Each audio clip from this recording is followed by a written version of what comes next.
Assalamualaikum warahmatullahi wabarakatuh. Selamat siang teman-teman sekalian. Saya moderator, izinkan saya memperkenalkan diri. Saya Anindya Fatika Kinanti, berperan sebagai moderator kegiatan bedah buku Giat Prestasi kali ini. Mungkin teman-teman penasaran ya, sebenarnya buku Giat Prestasi ini apa sih ya? Jadi saya sempat baca-baca juga ya Bapak terkait buku Giat Prestasi ini. Jadi ternyata Giat Prestasi ini ada singkatannya teman-teman, yaitu Giatnya sendiri terdiri dari gigih, integritas, amanah, terampil, dan prestasinya sendiri terdiri dari singkatan profesional, etika, standar global, dan integritas. Nah,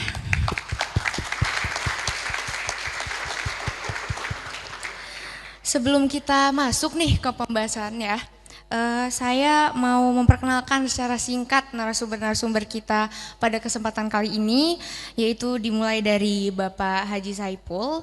Jadi Bapak Haji Saipul atau yang biasa kita sapa Pak Saipul ini di sekolah kami, yaitu Politeknik Pelayaran Surabaya ini sebagai dosen ya Pak, sebagai dosen, dan sering juga menerbitkan buku-buku yang sangat memotivasi teman-teman semuanya. Kemarin juga Bapak udah menyelenggarakan ya kegiatan Maulid Nabi di kampus ya Pak.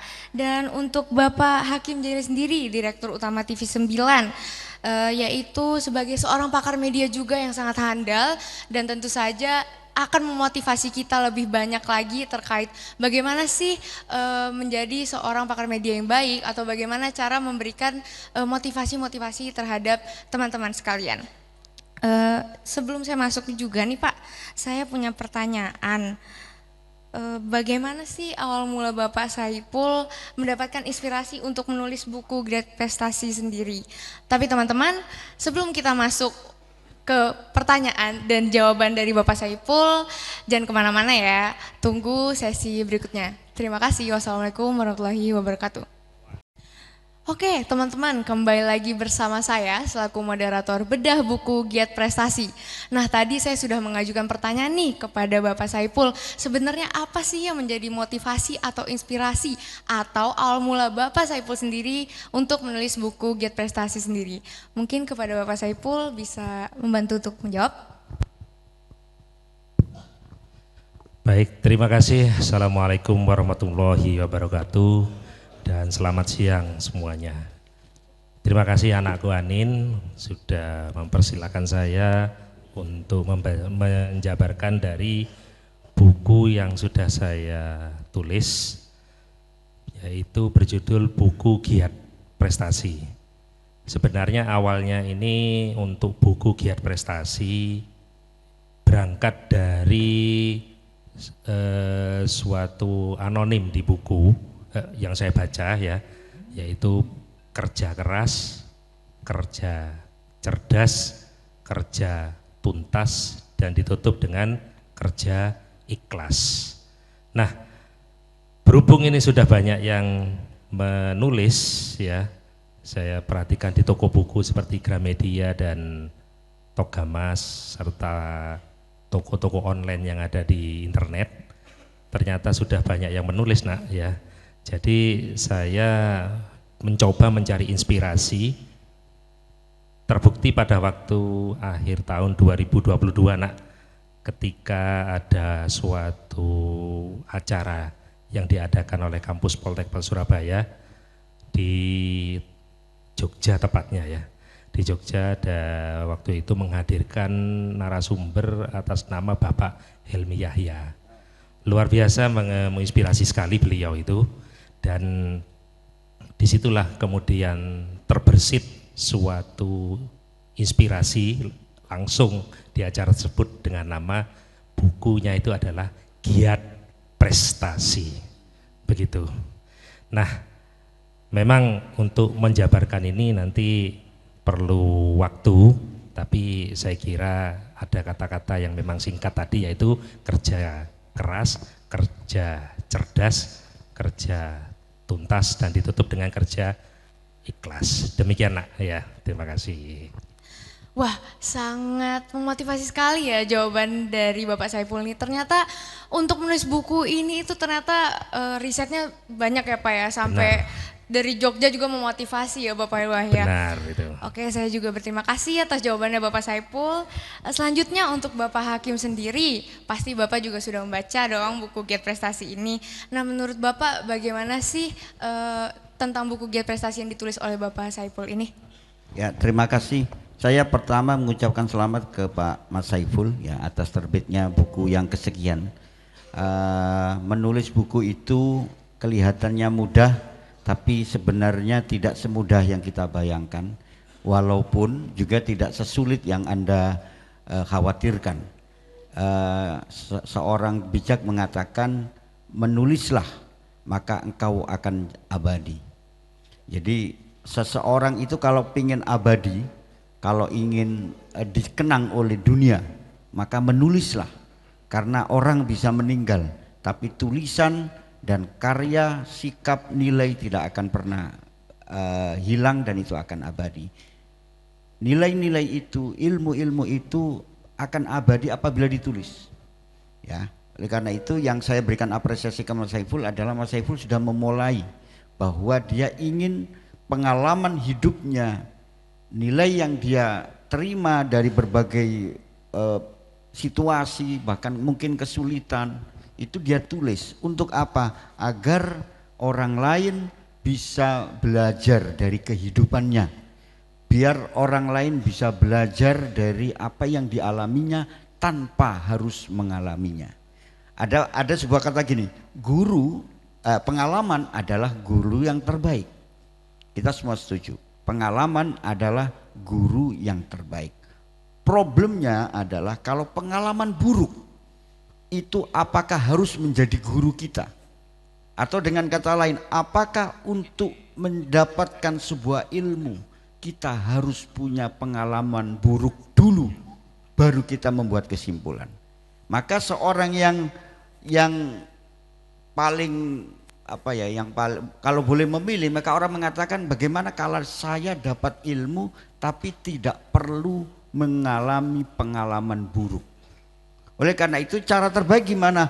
Maka belajarlah kalian semua dari pengalaman orang lain. Apakah itu pengalaman baik ataupun pengalaman buruk. Kita menjadi waspada agar tidak terjatuh ke laut. Kita tahu caranya tidak terjatuh ke laut tanpa harus jatuh dulu ke laut. Karena kita membaca buku orang yang pernah jatuh ke laut.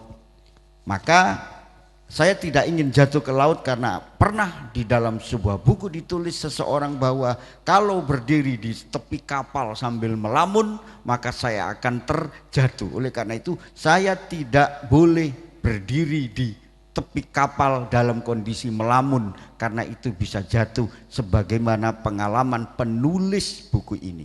Itulah rekan-rekan sekalian, kawan-kawan sekalian, pentingnya membaca buku. Kenapa dari buku itu kita menjadikan pengalaman orang lain sebagai sebuah guru kita tanpa harus kita mengalaminya. Orang yang cerdas, orang yang efektif itu ya adalah orang yang mampu mencatat dan memaknai tanda-tanda zaman itu. Sekali lagi saya ucapkan selamat Pak, karena saya lihat di buku ini Pak Saiful tidak hanya berteori. Saya yakin dia menulis itu karena dia sudah menyimpulkan dari apa yang pernah dia jalani, dia alami, bahkan dia bagaimana dia bangkit dari sebuah permasalahan pelik dan kemudian dia juga akhirnya bisa menuliskan. Yang kedua, saya mencatat di sini Pak Saiful juga rajin untuk belajar dari orang lain. Tadi disebut dengan Pak Helmi Yahya. Pak Helmi Yahya itu salah satu favorit saya. Dulu saya pernah berfoto sama dia dengan Pak Helmi Yahya, sesama direktur utama TV. Dia direktur utama TVRI, saya direktur utama TV9. Waktu itu foto berdua begitu, dan beliau waktu pidato waktu itu diundang Telkomsel, waktu dia bilang, saya punya kawan baru ini, kawan dari Surabaya, sesama dirut, satunya dirut TV-nya Republik Indonesia, satunya TV-nya Republik NU, katanya dia bilang begitu ya. Kawan-kawan sekalian, sekali lagi bacalah buku ini. Kenapa? Dari itu Anda akan banyak mendapatkan ilmu tanpa Anda harus berrepot-repot menghadapi masalah yang itu mungkin akan rumit, tidak mengenakan bagi kita. Selamat membaca untuk kalian semua.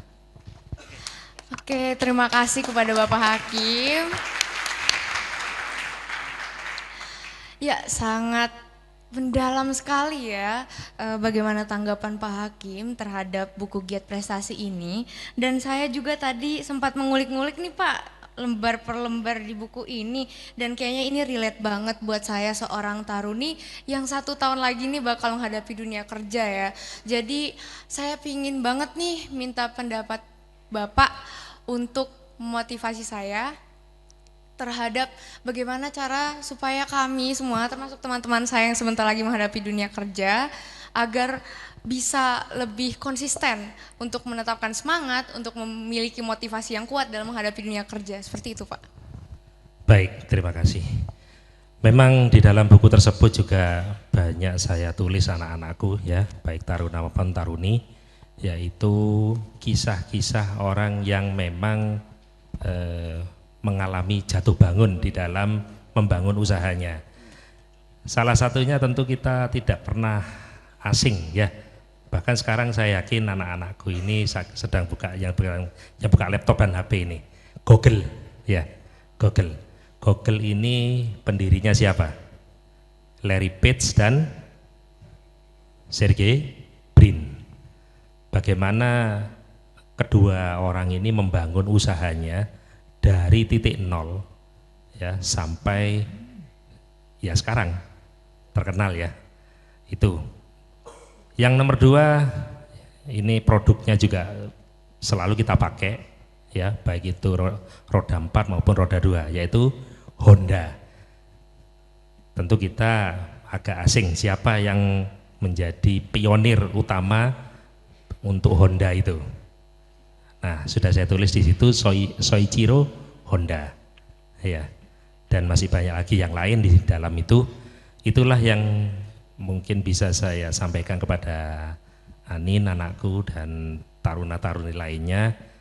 Karena ya betul apa yang tadi disampaikan oleh Pak Hakim, tidak perlu kita sama dengan orang yang menulis buku ini, tapi kita bisa mempelajari dari kisah hidup mereka, kisah sukses yang mereka saat ini sedang menikmati. Tentunya juga tidak akan lepas dari yang namanya jatuh bangun.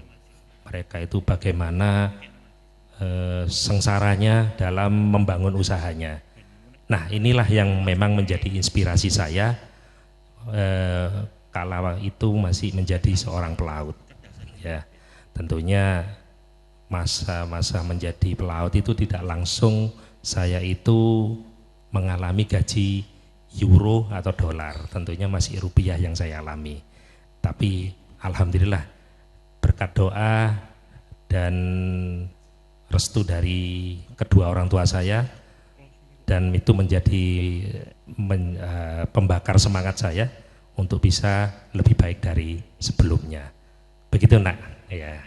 Oke, terima kasih Bapak Saipul. Bisa tepuk tangan lagi ya teman-teman, karena ini benar-benar sangat memberikan dasar untuk kita berpacu lebih maju lagi ya. Oke, sebelum saya bertanya ke Bapak Hakim, mungkin kita perlu memberikan jeda dulu ya, sebelum nanti kita membakar semangat lagi untuk membahas terkait buku Giat Prestasi ini. Jangan kemana-mana ya teman-teman, sesaat lagi kita akan lanjut ke sesi yang lebih menarik. Kembali lagi sama saya selaku moderator bedah buku Giat Prestasi. Teman-teman, tadi kita sudah mendengar jawaban luar biasa dan motivasi yang sangat luar biasa juga dari Bapak Saipul tentang bagaimana sih cara kita bisa menghadapi dunia kerja, terutama untuk kita yang fresh graduate atau benar-benar yang baru terjun ya ke dunia pekerjaan. Saya sekali lagi juga berterima kasih kepada Bapak Saipul atas jawaban yang luar biasa. Selanjutnya saya akan bertanya kepada Bapak Hakim ya Pak. Saya tadi baca Bapak ini kan selaku orang yang aktif ya di dunia media dan tentunya pasti sangat sibuk melakukan pekerjaannya ya Pak. Pasti juga perlu melakukan time management yang sangat optimal ya Pak. Nah, bisa nggak ya Pak, menurut Bapak dan saran Bapak gimana sih selaku orang yang sudah terjun di dunia kerja, yang waktu kerjanya sangat banyak itu, bagaimana cara mengatur time management yang baik itu Pak? Terima kasih. Ya, terima kasih. Mau kerja, mau ngajar, mau apa saja sebenarnya manusia itu pada dasarnya sudah dibuat oleh Tuhan dalam pembagian dalam dua dunia ya. Satu dunia siang sama dunia malam. Dalam pengertian dunia malam yang umum ya, bukan dunia malam yang diartikan asosiasi yang lain. Maksudnya gini, kalau Al-Quran itu, Anin, itu mengatur idealnya malam itu seorang manusia itu harus menjadi seorang pendeta, seorang wali, seorang kiai, orang yang mendekatkan diri kepada Tuhannya. Sementara dia kalau siang harus menjadi orang yang seperti seorang pendekar atau seorang panglima. Ya. Jadi membagi waktu yang baik itu adalah bagaimana ada keberimbangan antara dirinya sebagai seorang manusia, sebagai hamba Tuhan, sama seorang manusia kita sebagai makhluk sosial. Kalau dalam bahasa Al-Quran disebutkan bagaimana hubungan kita dengan Tuhan itu baik, hablum minallah, sementara hubungan kita di dunia bersama manusia, apa itu keluarga, itu apa rekan kerja atau masyarakat kampung, itu juga baik. Maka dasar pembagian time management kita kayak gitu. Jadi bagaimana kita jangan sampai time management itu hanya diartikan sebagai bagaimana menjaga kinerja profesional kita saja. No, tidak.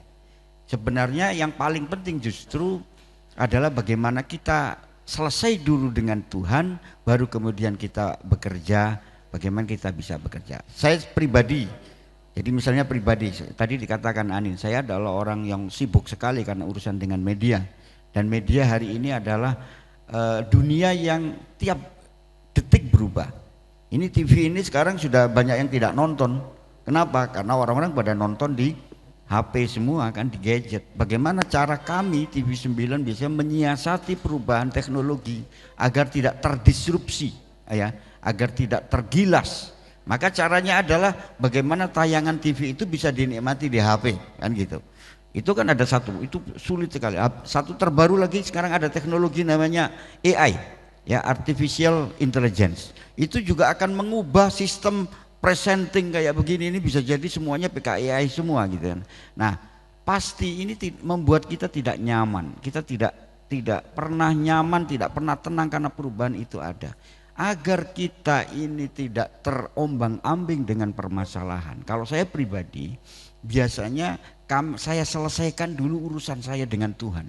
Bahwa seberat apapun urusan kerja, seberat apapun urusan duniawi, seberat apapun urusan saya dengan manusia, kalau saya hubungan dengan Tuhannya baik, sholatnya baik, kalau bisa bangun malamnya baik, sholat duhanya baik, misalnya bagi yang muslim ya, maka sebenarnya itu udah 70%, 60% urusan selesai. Karena urusan duniawi itu cukup 30% sebenarnya. Kenapa? Karena sebesar-besarnya kita berusaha itu, Anin, itu sebenarnya nanti kalau Anda di dunia kerja akan merasakan. Kami ini kalau di perusahaan setiap awal tahun itu bikin target. TV9 dalam 1 tahun harus dapat target berapa miliar gitu kan. Oh, kita tentukan 10 miliar gitu. Dari mana saja uang didapat? Oh, dari sini, dari sini, dari sini. Begitu dijalankan, mungkin 60% target itu meleset, nggak dapat Pak Saiful. Tapi justru kami mendapatkan penghasilan dari hal lain yang tidak kami rencanakan. Itulah arti bahwa sebenarnya kita tidak bisa menyandarkan seluruh keberhasilan itu hanya kepada kemampuan kita sebagai seorang manusia. Ada faktor X ya, dan itu adalah faktor ketuhanan. Kalau bagi Anda yang muslim mungkin Anda hafal ayatnya, wa may yattaqillaha, barang siapa yang bertakwa kepada Allah, yaj'al lahu makhraja maka dia akan dicarikan jalan keluar terhadap semua masalah. Wa yarzuqhu min haitsu la yahtasib, maka akan mendapatkan rezeki penghasilan yang tidak disangka-sangka. Nah, saya hanya ingin katakan untuk time management yang paling mendasar adalah aturlah waktumu kapan untuk Tuhanmu dan kapan untuk duniamu. Untuk duniamu kamu lebih tahu karena setiap orang berbeda. Dulu orang bekerja itu BP7 namanya, berangkat pagi-pagi pulang petang penghasilan pas-pasan gitu. Kalau dulu BP7 ya, berangkat pagi-pagi pulang petang penghasilan pas-pasan. Itu ASN itu dulu begitu kan, jam subuh berangkat, nanti maghrib baru pulang, isya tidur. Hari ini berbeda. Orang yang kaya, yang punya Grab, yang punya apalagi Gojek, malah sekarang jadi menteri, yang itu kerjanya di kafe kadang-kadang, nggak punya kantor ya kan. Work from anywhere sekarang. From anywhere, kantornya itu tidak di kantor dan dia bekerja bahkan udah nggak pakai sepatu Pak Saiful, pakai kaos, pakai tas ransel, seakan-akan nggak punya duit tapi duit rekeningnya banyak gitu. Apalagi ya konten kreator YouTube itu kerjanya di rumah jadi kampanye. Artinya adik-adik sekalian, para taruna sekalian, sebenarnya hari ini Andalah yang memiliki dunia ini, bukan kami. Karena saya dan Mas Saiful itu dunianya sudah masa lalu, masa depan itu milikmu. Cara bekerja itu kamu yang tahu. Nah, tapi yang ingin saya tekankan, apapun nanti kerjamu nanti, yang penting adalah kalian harus memiliki sebuah pondasi yang sangat kuat, yaitu pondasi kedirianmu sebagai hamba Tuhan. Ya. Nah, baru setelah itu kalau kamu sudah pondasinya kuat, dasarnya kuat, maka kalian akan pasti akan berkembang. Sebagai contoh gini, sedikit. Kalian kalau ingin menjadi pohon yang kuat, maka pastikan batang pohonmu itu menancap di bumi dengan akar yang menghujam ke dalam bumi. Kenapa? Kalau akarnya kuat, maka satu, dia tidak akan bisa dirobohkan oleh apapun, angin sebesar apapun tidak akan mampu merobohkan sebuah pohon yang akarnya menancap ke dalam bumi, tanah yang kuat. Yang kedua, kalau akarnya bagus, dia bisa menembus ke bawah sehingga menemukan sumber air, maka ini akan menyebabkan ranting dan cabang-cabangnya itu akan berkembang hingga sampai mencakar langit. Maka sekali lagi Al-Quran menggambarkan profil generasi taruna yang seperti itu disebut dengan orang yang asluha sabitun wa far'uha fis sama. Artinya generasi taruna yang apa? Asluha sabitun, akarnya menghujam ke dalam bumi, kuat artinya. Yang kedua wa far'uha fis sama, cabang-cabangnya mencakar langit. Dengan demikian apa? Seorang taruna yang baik, taruna emas itu adalah orang yang memiliki karakter, dan karakter itu adalah karakter ketuhanan, karakter kebudayaan, karakter sosial, akhlaknya bagus gitu kan, tata keramanya bagus, kemudian dia juga rajin ibadah, baik dengan orang tua, baik dengan sama. Setelah itu dia kemudian dari dasar itu maka dia akan tumbuh, ilmunya itu, otaknya itu tumbuh gitu. Karena apa? Tidak ada energi negatif di dalam dirinya.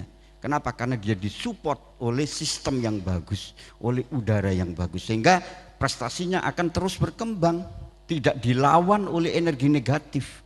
Nah inilah para generasi mudaku ini semua, Anda kalau mau dibagi maka bagilah dua hal itu, yaitu orang yang berkarakter sekaligus orang yang bisa berkembang hingga mencakar cakrawala. Begitu Anin. Luar biasa sekali, bisa tepuk tangan ya teman-teman semua ya. Oke Pak, jawabannya ini benar-benar saya puas banget, jujur Pak, saya puas banget. Dan ini di buku saya udah tanda juga, ternyata Pak relate juga nih, ada kalimat seperti ini. Yang paling baik adalah orang yang rajin bekerja dan rajin beribadah, sebab dunia merupakan jalan menuju akhirat. Jadi itulah mengapa kita harus bisa mengoptimalkan time management kita ya.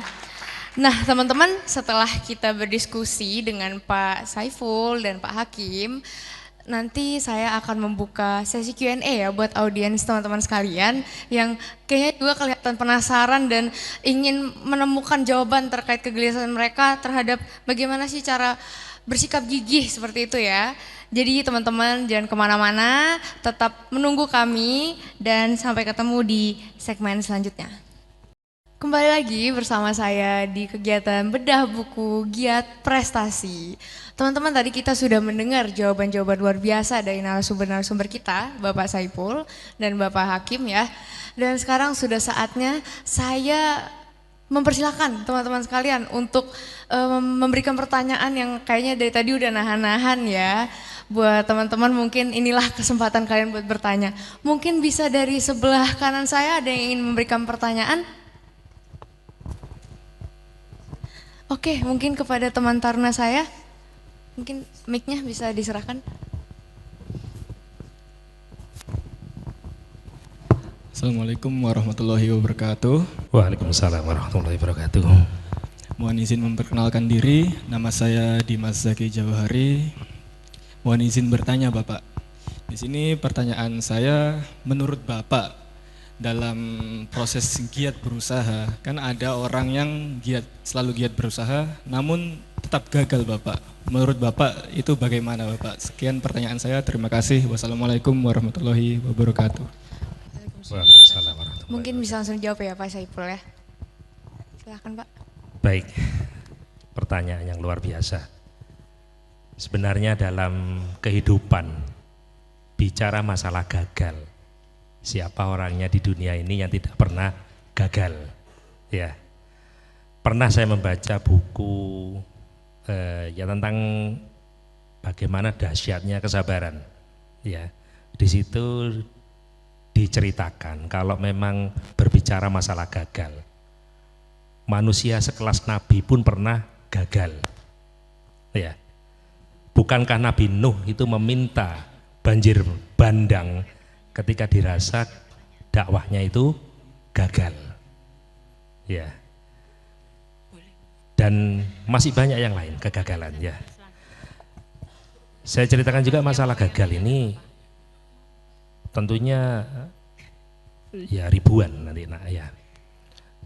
Kita ambil juga contoh Thomas Alva Edison.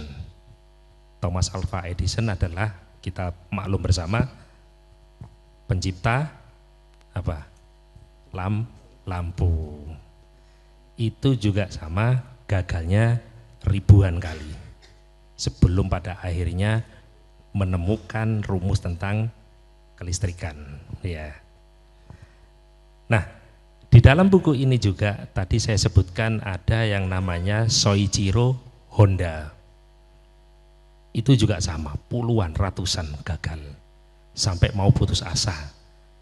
Akhirnya terangkat, ada inspirasi di situ, lagi-lagi inspirasi yang memang kadangkala itu menjadi dewa penolong buat orang yang di sana, ya.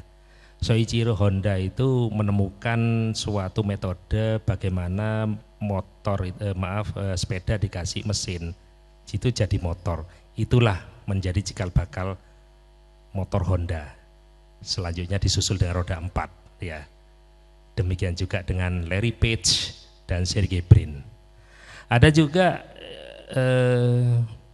pencipta Windows, Microsoft.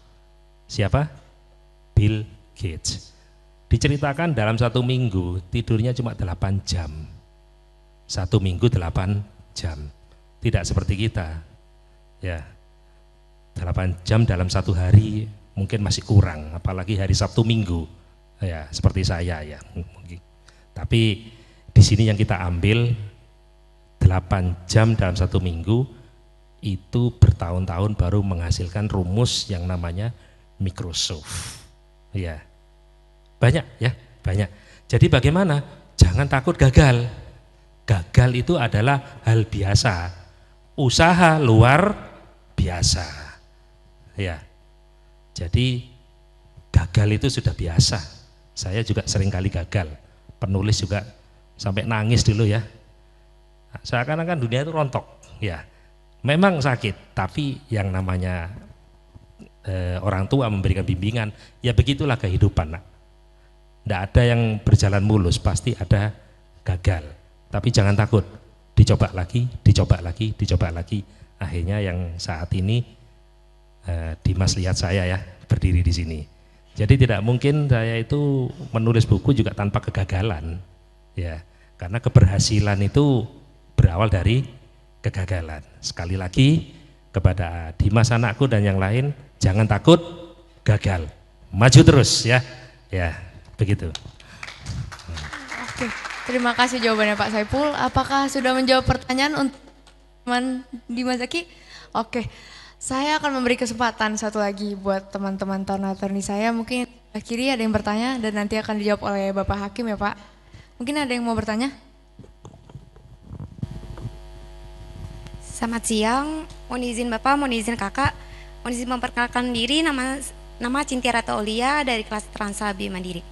Izin Bapak, izin bertanya, bagaimana peran kita dalam kerja keras dan kedisiplinan untuk mencapai prestasi yang kita inginkan? Terima kasih Bapak. Ya, kepada Bapak Hakim mungkin bisa dijawab ya. Ya, saya nerusin dulu Mas Pak Saiful tadi. Jadi kesuksesan itu berawal dari kegagalan, bisa berawal dari kegagalan-kegagalan yang disambung jadi satu, sehingga kemudian dipelajari semua kegagalan itu akhirnya menjadi sebuah kesuksesan. Dan ada juga kalimat motivasi di kita ya, namanya kegagalan adalah kesuksesan yang tertunda. Ada sebuah kalimat lagi yang mengatakan begini, banyak orang putus asa di gerbang keberhasilannya. Banyak orang berputus asa di ujung jalan keberhasilannya. Jadi misalnya dia jalan mau ke bandara gitu ya, mulai dari misalnya dari Bojonegoro mau ke bandara Juanda, nyampe di Tambak ini tol apa, Tambak Sumur, dia mengatakan kok jauh ya bandara itu. Sudah berhari-hari, berjam-jam nggak nyampe-nyampe. Ya udah kalau gitu aku nggak jadi ke bandara. Padahal udah nyampe Tambak Sumur, 5 menit lagi dia udah nyampe. Oleh karena itulah bagi kita sebenarnya urusan gagal dan tidak itu bukan urusan kita. Gagal dan berhasil itu sebenarnya Tuhan yang menentukan. Karena tugas manusia itu hanya berusaha, berproses untuk mencapai apa yang diinginkan. Nah, oleh karena itulah sering saya katakan di berbagai forum bahwa sebenarnya kenapa kalau Anda orang yang pernah baca hadis ini misalnya, tolabul ilmi faridotun, mencari ilmu itu wajib. Coba diangan-angan ya, kenapa yang wajib itu kok mencari ilmunya, kok mencarinya, searchingnya gitu. Kok bukan ilmunya, getting the knowledge bukan, tapi the process of get knowledge itu yang wajib. Proses mencari ilmunya yang wajib, bukan ilmunya gitu. Artinya apa? Ini menunjukkan bahwa hasil apa itu berupa ilmu, pengetahuan, keberhasilan, kesuksesan itu hak prerogatif Tuhan. Hak prerogatif Tuhan. Sementara tugas kita adalah mencapainya. Pertanyaannya, apakah kita akan mencapai apa yang kita inginkan, ataukah Tuhan memilihkan capaian baru yang lebih baik dari yang kau bayangkan? Nah itulah, maka wa ma utitum illa qalila, kata Tuhan. Allah berkata bahwa aku tidak memberi kamu ilmu kecuali kecil. Oleh karena sedikit, oleh karena itu maka kamu jangan sok wahai manusia sehingga kamu merasa bisa menentukan masa depanmu itu dengan semua usahamu. Nah ini urusan POV ya, point of view ya. Kadang-kadang banyak anak stres kita, adik-adik kita stres itu karena apa? Sampai harus menyayat tangannya gitu ya, harus memotong ininya. Kenapa? Karena dia merasa tidak mencapai apa yang dia inginkan. Padahal yang dia inginkan itu belum tentu baik. Ya, kita boleh bercita-cita, tapi ingat bahwa cita-cita kita hanyalah cita-cita yang kita tentukan. Ada Zat yang Maha Kuasa untuk menentukan cita-cita. Sekali lagi, soal bagaimana kita berusaha. Saya baca di buku ini, saya kira banyak sekali jawabannya ada di sini deh ya, ada di sini semua. Aku lihat dan salah satunya kan begini, kesulitan itu ada karena Tuhan menciptakan pasangannya, yaitu kemudahan. Ibarat dunia ini berpasangan, maka pasangan dari kesulitan itu adalah kemudahan. Anda hafal ayatnya itu, inna ma'al usri yusra, sesungguhnya bersama kesulitan ada kemudahan. Setelah itu diulang lagi sama Tuhan, fa inna ma'al usri yusra, sesungguhnya setelah kesulitan ada kemudahan. Kalau Anda belajar bahasa Arab, yang usri itu ada alnya, al usri, sementara yusronnya tidak ada alnya, pakai tanwin, yusron. Itu kalau dalam bahasa Arab al usri itu adalah sebuah kesulitan. Itu akan ada yusron, kemudahan yang sifatnya general. Artinya apa? Ada para ulama mengatakan lil usri yusroni. Setiap ada sampai menemui satu kesulitan, sesungguhnya Tuhan sedang memberikan dua kemudahan yang kalian cari. Jadi kita misalnya menghadapi masalah apa deh, masalah asmara, kayak masalah kesehatan, kayak masalah studi. Kesulitan itu sebenarnya adalah merupakan jalan, pintu gerbang Anda akan menemukan dua poin, dua checkpoint, yang asalkan Anda bisa benar-benar menjalani kesulitan itu dengan sungguh-sungguh. Mana ada ujian yang tidak sulit? Mana ada ujian yang tidak sulit? Semua ujian pasti sulit, apalagi matematika kali ya, gitu ya. Tapi ingat adik-adik sekalian, ujian kenaikan tingkat itu harus kita hadapi. Kenapa? Kalau kita berhasil melewatinya, apa yang kita dapatkan? Kita naik tingkat, kita lulus.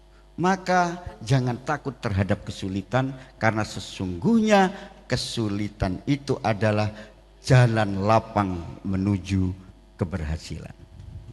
Iya. Luar biasa teman-teman. Ya, terima kasih ya atas jawabannya Bapak Hakim. Jadi sebelum masuk ke segmen selanjutnya, saya jeda dulu ya, saya jeda kembali untuk menuju sesi berikutnya, jangan kemana-mana, terima kasih. Kembali lagi bersama saya selaku moderator Bedah Buku Giat Prestasi. Teman-teman, ternyata saya punya teman Tarni lagi nih yang masih pengen bertanya, mungkin excited banget ya terkait pembahasan pada Bedah Buku kali ini. Mungkin untuk teman Tarni saya bisa memberikan pertanyaannya. Selamat sore Bapak, mohon Yes. izin kepada Pak Saipul dan Bapak Hakim. Mohon izin sebelumnya, mohon izin untuk memperkenalkan diri. Saya Taruni semester 7 atas nama Devita Gina Lazakwani, kelas Transla C Mandiri. Pada pembahasan awal, Bapak menyinggung bahwasannya bekerja harus dengan kerja keras, kerja cerdas, kerja tuntas, dan kerja ikhlas. Di sini saya akan bertanya bagaimana cara menerapkan dan mohon memberi bekal kepada kami, khususnya untuk semester 7 yang nantinya 1 tahun lagi akan melaksanakan kerja di suatu perusahaan atau agensi terutama, dan untuk bekal juga kepada adik-adik kami untuk yang semester 3 untuk melaksanakan baik Prada maupun Prala Bapak. Terima kasih. Baik, terima kasih, pertanyaan yang luar biasa ya. Memang terkait dengan kata-kata atau kalimat saya tadi di awal, yaitu kerja keras, kerja cerdas, kerja tuntas, kerja ikhlas. Jadi begini anak-anakku, sebenarnya kita pun dalam bekerja tidak untuk selamanya. Sebagai seorang PNS seperti saya, pasti nanti akan bertemu dengan namanya pensiun. Dan itu tidak bisa ditolak. Ya. Kalau karyawan tergantung perusahaannya, tapi pasti ketemu dengan purna tugas ya. Tidak mungkin akan digunakan secara terus-menerus ya. Memang ada yang masih digunakan saja, tapi itu menurut saya tidak efektif lagi karena memang usia itu tidak bisa dibohongi anak. Nah, bagaimana kok seperti itu? Contoh begini, ketika kita itu masih muda, ya ini calon-calon yang akan dilepas di dunia kerja, ya, tentunya Anda nanti begitu start itu kerja keras pasti itu. Supaya apa? Supaya dalam pikiran saya, karena pernah mengalami hal itu. Bagaimana saya dulu punya rumah, walaupun belum ada pikiran untuk menikah. Ada menikah, tapi saya punya prinsip dulu punya rumah dulu. Kenapa? Rumah itu lambang saya itu sudah bisa dikatakan mapan, ya. Saya dulu didorong oleh orang tua punya rumah dulu. Supaya apa? Kamu tidak lagi menggantungkan tinggal bersama orang tua atau mertua kamu. Oh iya Pak, siap. Itu, jadi saya kerja sekeras-kerasnya dulu nak, untuk mengumpulkan ya tabungan ya, income apa itu ya. Ya bekerja di perusahaan pelayaran tentunya ya kalau memang kepingin hasilnya besar ya harus keluar negeri. Ya, ya alhamdulillah saya sudah mendapatkan euro dulu, pernah merasakan. Tapi ya tetap saja tidak akan selamanya, pasti akan kalah dengan kalian ya yang muda-muda ini. Kalau saya disuruh ke sana lagi, tentunya saya sudah tidak mau. Bukan memang itu tidak minat, tapi memang sudah bukan masanya. Ya, betul kata Pak Hakim tadi ya, sudah lewat itu ya. Kemudian kerja cerdas. Nah, seperti yang tadi saya sampaikan, ketika kita bekerja harus bisa menghemat. Jangan sampai dapat uang sekarang, habis sekarang. Ingatlah bahwa uang itu tidak akan selamanya ada. Kita ambil contoh yang tahun 2020, pandemi, sampai sekarang terasa masih ya ini. Banyak perusahaan yang gulung tikar. Tapi bagi yang sudah menyiapkan diri, saya kira hal itu bukan suatu masalah, malah gembira. Ya, wah berarti saya disuruh istirahat. Ya, masa kita kerja terus. Nah ini yang saya maksud kerja cerdas. Jadi walaupun pandemi tetap gembira di saat orang lain masih susah. Itu ya. Kemudian kerja, mohon maaf ini dimatikan aja nak dulu satu. Iya. Kerja tuntas tentu berkaitan lagi. Jangan sampai Anda nanti ketika bekerja itu meninggalkan PR untuk yang pengganti Anda. Maaf ini bukan kampanye ya. Nah ini kan sudah jelang ya pergantian pimpinan negara. Tapi yang saya ceritakan di sini untuk pekerjaan yang di kita ya. Misalnya ini untuk yang nantinya mau jadi pelautnya ini. Maka ketika terjadi handover atau serah terima, tanda tangan, usahakan yang mengganti kita sudah ada kemudahan di situ. Jangan sampai ada yang pernah saya alami. Ketika saya serah terima dengan orang asing main kabur saja, saya itu hanya dikasih kertas untuk ditandatangani.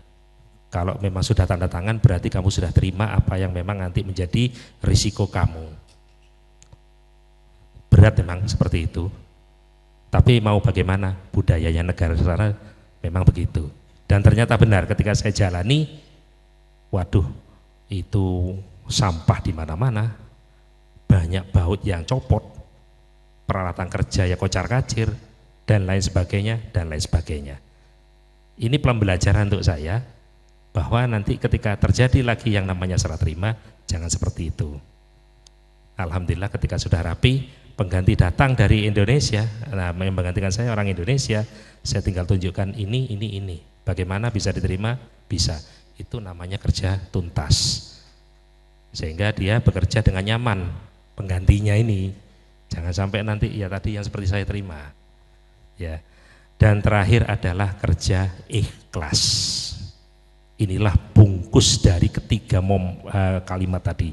Kerja keras, kerja cerdas, kerja tuntas. Bungkuslah apapun dalam pekerjaan itu dengan ikhlas. Sebab kalau ikhlas, Allah menjamin siapapun yang ikhlas pasti langsung Allah sendiri yang memberikan reward, ya, memberikan yang sama sekali kita tidak pernah memperkirakan sebelumnya, ya. Banyak misalnya ya ini dengan adanya buku ini, tentunya ya kita juga harus menyadari kehidupan di dunia ini juga tidak lama. Maka ketika kita sudah waktunya dipanggil untuk menghadap Sang Ilahi berkalang tanah, maka buku itu akan bicara walaupun saya sudah tidak mampu lagi bertemu kalian. Ketemu kalian tapi lewat buku. Seperti halnya para pengarang kitab, ya. Ini kalau seperti ini Pak Hakim lebih spesialis. Kitab-kitab apa saja yang memang menjadi bahan rujukan di pondok pesantren ini untuk yang muslim, ya. Nah, buku-buku itu memang selalu menginspirasi, makanya untuk anak-anakku semuanya selalu Anda tancapkan di hati dan pikiran supaya selalu membaca dan membaca. Supaya apa? Ya, ilmu akan bertambah. Tidak cukup hanya membaca, bertemulah dengan orang-orang yang sukses. Supaya apa? Ikut ketularan. Karena orang itu berdasarkan kumpulannya. Kalau kumpulan orang yang gagal ya gagal terus. Tapi kalau dia berkumpul dengan orang-orang yang sukses, tentunya dia juga ikut sukses. Saya kira cukup ya anakku. Ini kalau memang kepingin lebih jelas lagi, bisa nanti membaca buku saya ini yang akan saya titipkan di perpustakaan, dan ya tentunya masih membuka peluang untuk komunikasi di luar acara ini. Demikian, terima kasih.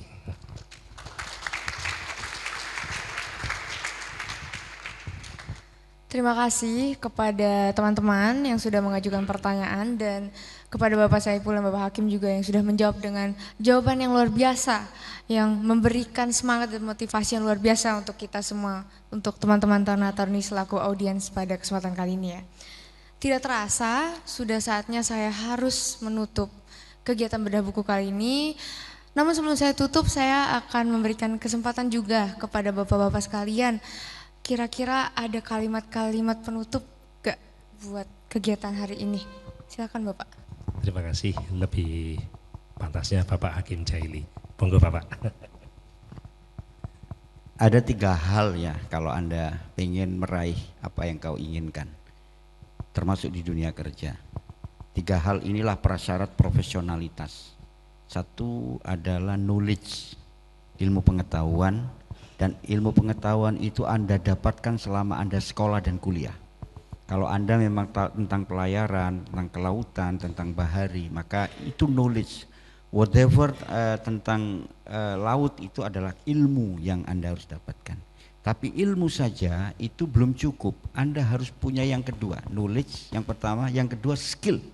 Apa itu? Keterampilan untuk melakukan. Misalnya Anda terampil untuk, ibarat kalau di pelayaran Anda terampil dengan nilai-nilai bagaimana membaca arah peta dan sebagainya, terampil. Kalau Anda orang bicara, Anda terampil public speaking dan sebagainya, itu keterampilan. Tapi yang ketiga ini yang lebih keren lagi, apa? Attitude, sikap. Sikap itu apa? Karakter. Apa itu karakter? Kepercayaan diri, karakter diri Anda, tentang kepribadian Anda. Ini penting. Nah, di antara 3 hal ini, biasanya kalau Anda mau melamar ke sebuah perusahaan, 3 hal dicari. Knowledge-nya gimana? IP-nya berapa? 3 koma apa 2 koma apa 1 koma? Itu namanya knowledge. Yang kedua skill, Anda dites. Gimana kalau kamu kameramen, jadi kameramen ngedit kalau ibarat di TV. Tapi yang ketiga, attitude, sikapmu. Kalau menghadapi ini dia gampang menyerah enggak? Dia orang yang ikhlas apa enggak? Dia orang yang mudah putus asa apa tidak? Nah, oleh karena itulah 3 hal ini harus Anda pegang semua. Knowledge-mu harus kamu pegang, skill-mu harus kamu asah, dan sikapmu harus kamu terus pelihara. Ibarat kalau mau dianalogkan gini Mas, kalau Anda ingin masuk sebuah ruangan, di mana letak pintu, di mana pintu berada, maka itu Anda menggunakan knowledge, Anda menggunakan ilmu melalui ilmu yang Anda baca, buku yang Anda baca. Tetapi bagaimana membuka pintu yang sudah Anda temukan itu butuh skill. Karena Anda harus bisa menggunakan kunci yang Anda dapat itu membutuhkan skill. Tetapi bagaimana agar pintu yang Anda temukan dan sudah Anda buka dengan skill itu bisa tetap terbuka selamanya, maka itu butuh karakter, itu butuh attitude, yaitu attitude untuk tidak mudah menyerah terhadap problem, attitude untuk selalu husnuzon. Apa husnuzon itu? Positive thinking, tidak terlalu overthinking, ya, tidak terlalu melihat keberhasilan orang lain sebagai standar sehingga kita akan selalu merasa rendah ketika kita tidak berhasil seperti itu. Tidak, kita positive thinking, tidak overthinking. Nah, oleh karena itulah di akhir saya katakan 3 hal ini mari kita temukan pintu keberhasilan kita dengan ilmu, mari kita buka pintu keberhasilan kita dengan skill atau keterampilan, dan mari kita jaga keterbukaan keberhasilan kita itu dengan karakter, dan itu adalah akhlakul karimah yang seperti kita lihat semua. Saya kira itu. Selamat, dan sekali lagi saya ucapkan selamat untuk Mas Saiful atas bukunya, dan buku ini layak dibaca, dan saya adalah orang yang merekomendasikan agar Anda tuntas membaca ini, karena ini bukan goresan tangan, tetapi ini adalah kata hati yang Anda bisa saksikan dan Anda buktikan. Selamat Pak Saiful, dan semoga kita semua mendapatkan inspirasi.